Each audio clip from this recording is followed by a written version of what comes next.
Hey guys, my name is Kevin Jude Valdez Yusuf. So now we're gonna discuss about the resource competition and also the political instability and the historical grievances and unresolved conflict. Now, resource competition. Resource competition refers to the competition over the scarce resources such as land, water, or minerals. These resources are essential for sustaining life and supporting various economic activities.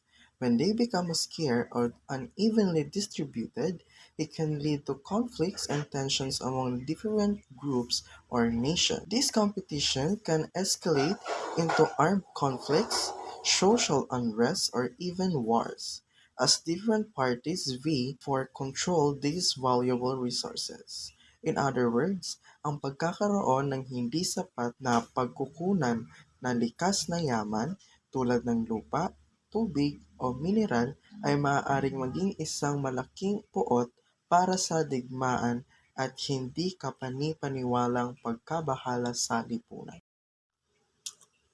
So, the second one is political instability and weak governance. It can contribute to social unrest and conflict.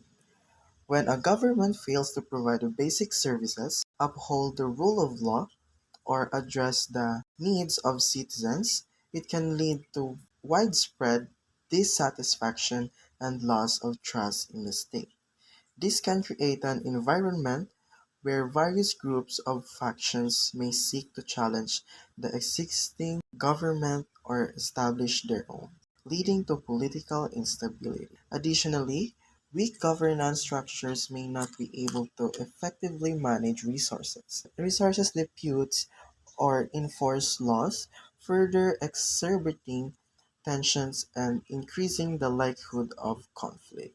In other words, ang hindi matibay na pamahalaan at hindi matibay na pamamahala ay maaaring magdulot ng hindi kapani-paniwalang paghihiganti at hindi kapani-paniwalang pagkabahala sa bansa.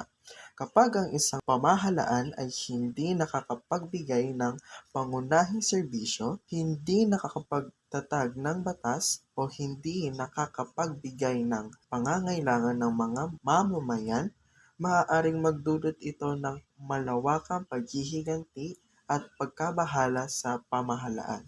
Ito ay maaaring magdulot ng isang hindi matibay na pamahalaan at hindi matibay na pamamahala.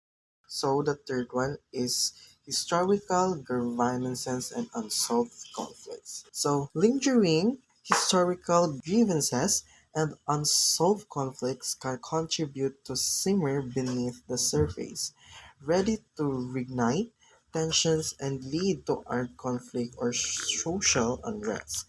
In other words, ang hindi naipasyang mga reklamo at hindi naipasyang mga digmaan mula sa nakaraang panahon ay maaaring magpatuloy sa pagiging malalim na hindi kapani-paniwalang pagkabahala at magdulot ng digmaan o hindi kapani-paniwalang pagkabahala sa lipunan.